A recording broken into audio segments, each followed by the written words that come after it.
Innal hamdalillah nahmaduhu wa nasta'inuhu wa nastaghfiruhu wa nastahdihi wa natubu ilayhi. Asyhadu an la ilaha illallah wahdahu la syarika lah. Lahul mulku wa lahul hamdu wa huwa ala kulli syai'in qadir. وأشهد أن محمدا عبده ورسوله الذي لا نبي بعده اللهم صل وسلم وبارك على محمد سيد المرسلين وعلى آله وأصحابه الطاهرين ومن تبعهم بإحسان إلى يوم الدين أما بعد فيا عباد الله أوصيكم ونفسي بتقوى الله وطاعته فقد فاز المتقون. فقد قال الله تعالى في القرآن الكريم أعوذ بالله من الشيطان الرجيم قل يا قوم اعملوا على مكانتكم إني عامل فسوف تعلمون من تكون له عاقبة الدار innahu la yuflihul zalimun. Sadaqallahul azim. Ma'asyiral hadirin jamaah Jum'ah Masjid Iqamah rahimakumullah. Tasyakur mari kita hatur kepada Rabb yang Maha Ghafur, puja kepada Al-Khaliq yang Maha Kuasa atas segala hidayah, inayah dan nikmat Rabbaniyah yang turun kepada setiap kita sebagai ahlul iman, ahlul Islam dan ahlul ihsan. Salawat dan tassalam semoga selalu tercurah kepada Nabiul Ummah, Sirajul Ummah, Nabi Muhammad sallallahu alaihi wasallam, yang namanya, yang marwahnya, yang kehormatannya tengah dihina, dicerca di belahan dunia di sana atas nama freedom of expression.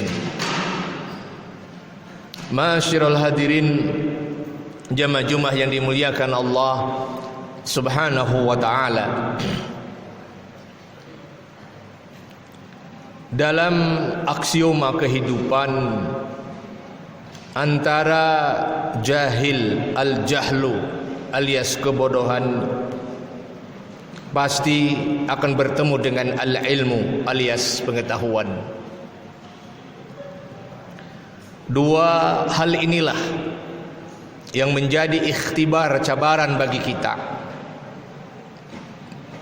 Hadarah apa yang akan muncul dalam kehidupan ini? Apakah hadaratul jahli, peradaban kejahilan, atau hadaratul ilmi, peradaban pengetahuan?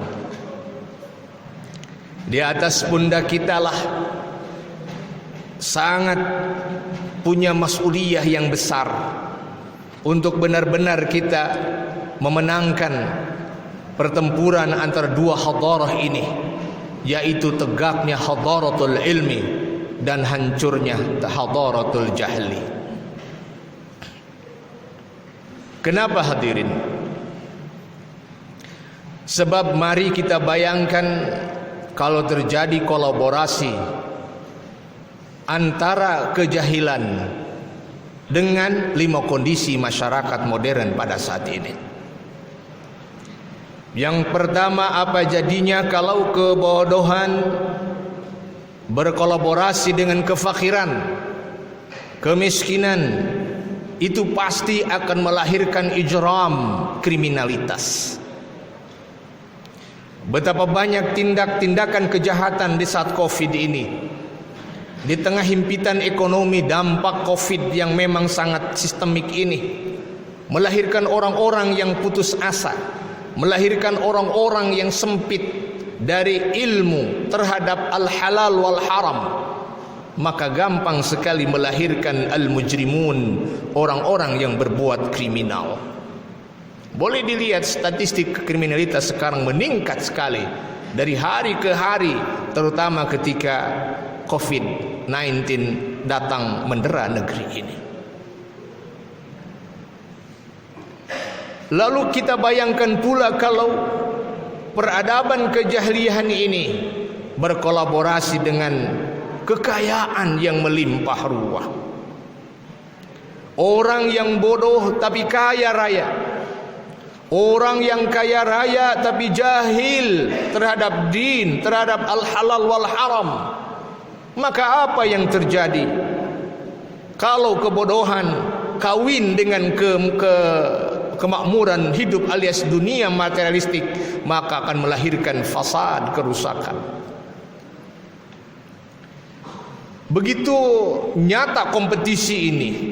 Orang kaya, orang pemodal besar dengan duit yang tidak lagi mengenal resi, unlimited. Apa yang bisa dia bangun? Simsalabim bisa dibangun. Kita membangun masjid, mereka gampang membangun pusat-pusat kemaksiatan. Kita bersusah payah mendidik generasi muda, mereka sebarkan pil-pil jahat untuk merusak dengan harga apapun, dengan nominal berapapun. Inilah fasad. Orang kaya yang jahil melahirkan kejahatan, kerusakan sistemik. Lalu apa jadinya kalau kejahilan, kebodohan ini ternyata berkolaborasi dengan al-huriyah, orang yang sok merasa merdeka, orang yang sok merasa bebas dalam dirinya untuk berbuat dan bertindak. Jika terjadi kejahilan berkolaborasi dengan orang yang sok merdeka dalam hidup, maka ini akan melahirkan fawda, chaos, kegentingan, kegoncangan di mana-mana. Kita menyaksikan orang yang atas nama freedom of expression, begitu gampangnya Nabi dibuat dengan karikatur. Ini adalah al-huriyah, tapi mereka jahil. Mereka tidak sadar bahwa namanya Nabiullah, jangankan diberi sarkasme sindiran seperti itu, digambar dengan cara yang baik pula, dilukis dengan cara yang estetik pun, itu diharamkan sekali. Taswir an-Nabi sallallahu alaihi wasallam. Sehingga kita sadar dan kita respect dengan Grand Sheikh Al-Azhar ketika dilobi oleh duta besar Kairo, membujuk agar negara-negara Islam menghentikan boikot ekonomi gara-gara karikatur di tabloid Hebdo. Apa kata Syekh Al-Azhar? Ekonomi bagi kami tidak ada apa-apanya dibanding kemuliaan Nabi sallallahu alaihi wasallam. Bagi kami Nabi adalah harga mati. Maka beliau marah betul dengan delegasi duta besar Perancis di Kairo. Kenapa? Karena dunia goncang gara-gara ini. Orang jahil lalu sok merdeka, memiliki freedom of expression. Lalu apa jadinya hadirin yang keempat? Kalau kebodohan berkolaborasi dengan as-sultah, kekuasaan. Orang bodoh tapi berkuasa, orang bodoh tapi jadi pemimpin, orang bodoh memiliki otoritas kepemimpinan yang tinggi. Inilah yang akan melahirkan istibdad, kediktatoran, despotisme yang sangat merenggut keadilan semua pihak. Seorang pemimpin rumah tangga contohnya yang sempit saja, yang ringan saja, dia punya otoritas sebagai suami. Tapi kalau dia dibaluti dengan jahil, maka dia akan semena-mena memperlakukan anak istrinya, memperlakukan keluarganya.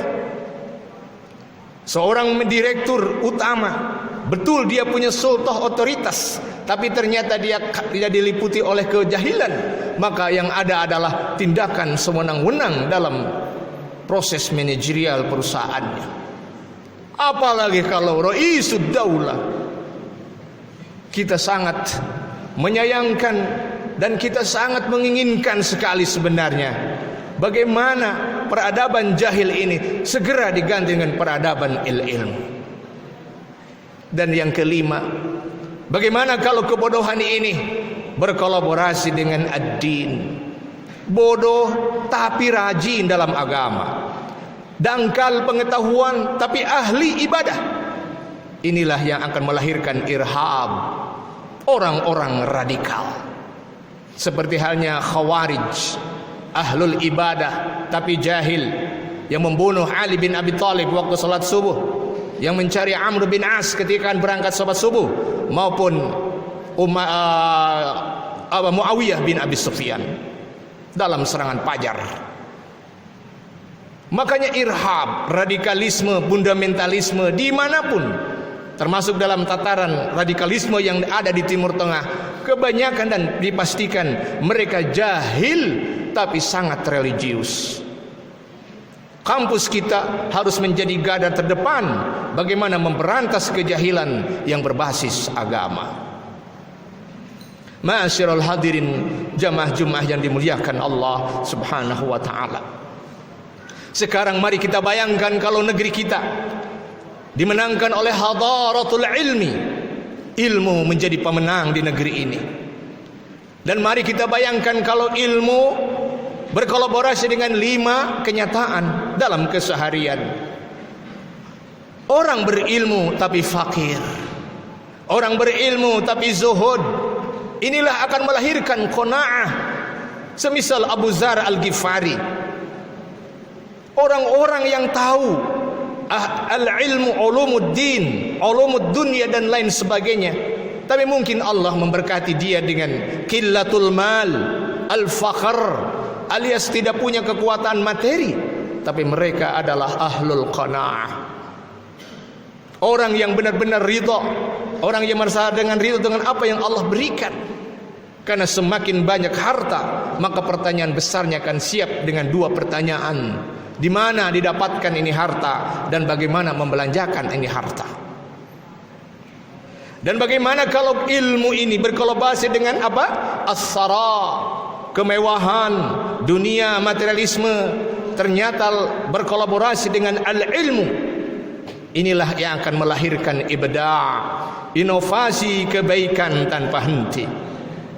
Harun al-Rashid dengan ilmu yang tinggi, dengan kekayaan yang hebat, maka ia benar-benar memiliki inovasi dalam takrimul ulama, dalam takrimul ilmi, dengan memberikan APBD yang sangat besar sekali, melebihi angka 20%. Kenapa? Karena ini adalah orang yang beralim, orang yang berilmu, lalu dia memiliki dunia di tangannya.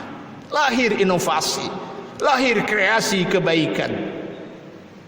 Lalu bagaimana kalau al-ilmu ini berkolaborasi dengan al-huriyah, orang yang mandiri, orang yang independen, orang yang tidak tergantung dengan siapapun, maka ini adalah akan melahirkan sa'adah, happiness.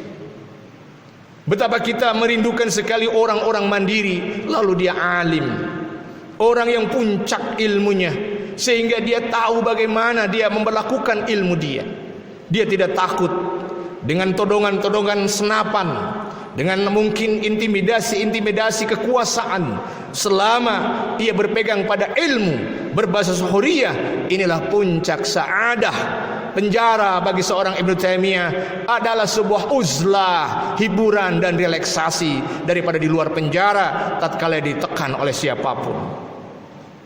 Dan bagaimana hadirin kalau al-ilmu ini berkolaborasi dengan as-sultah, kekuasaan, pasti melahirkan al-adlu, keadilan.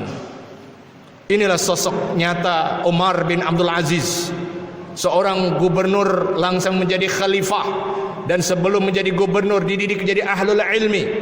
Ada namanya ta'dib, ikut semacam kursus untuk para umara. Di sinilah beliau dididik sebagai alim, sebagai ahlul ilmi yang kebetulan diberi amanah ada sultah. Maka 2 tahun sekian bulan keadilan terwujud. Susah mencari mustahiquz zakah karena kemakmuran sangat terwujud. Dan yang terakhir, al-ilmu. Kalau ilmu berkolaborasi dengan ketaatan beragama, akan melahirkan al-istiqamah, konsistensi. Renungan-renungan seperti inilah hadirin, di saat Covid mendera kita, tetap sebagai insan akademis, mari kita menjaga integritas hadaratul ilmi.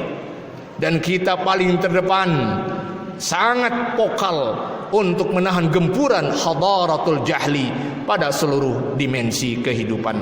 Barakallahu li wa lakum.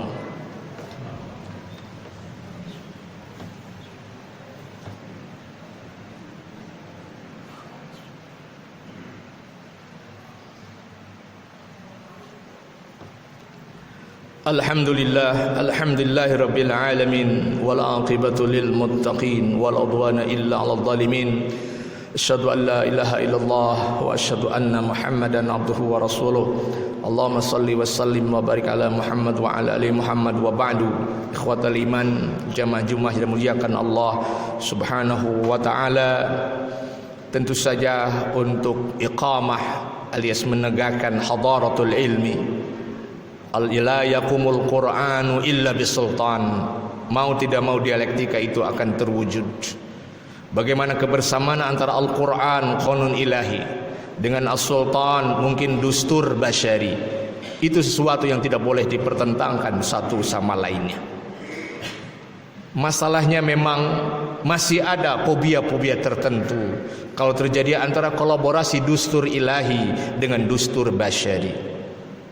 Mungkin traumatik. Eropa, Amerika traumatik dengan hadirnya agamawan sehingga lahirnya sekularisme. Tetapi dalam Islam sebenarnya, terlepas dari catatan-catatan kekurangan-kekurangan dalam peradaban Islam dari berbagai dinasti, masih ada peluang bagaimana insijam chemistry antara dustur ilahi dengan dustur basyari.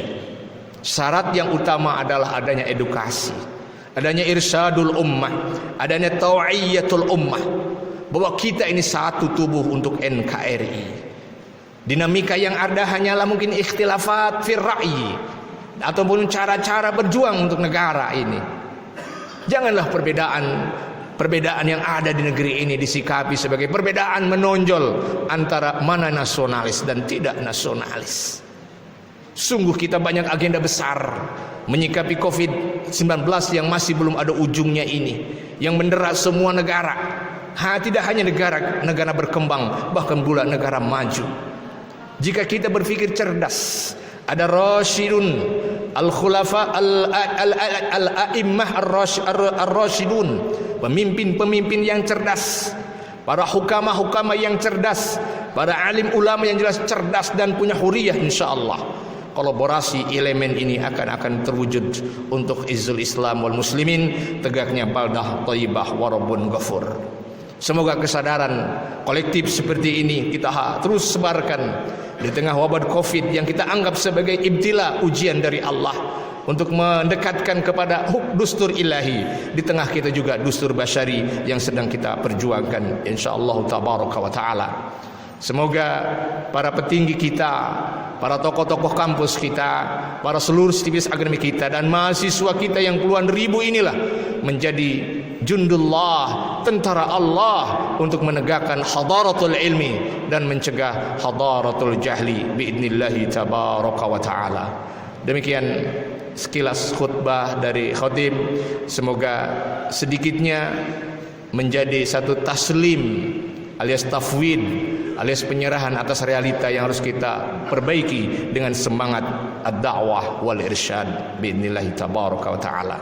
Semoga Allah memberikan kekuatan kepada kita, kesehatan kepada kita, ma'unah kepada kita sekalian. Allahumma salli wa sallim wa barik ala Muhammad wa ala ali Muhammad, amin ya rabbal alamin. Alhamdulillahi rabbil alamin, hamdan yuwafi wa yukafi mazidah. Ya rabbana lakal hamdu kama yanbaghi li jalali wa kalimati sultanik. Allahumma ighfir lil muslimina wal muslimat wal mu'minina wal mu'minat al ahya'i minhum wal amwat.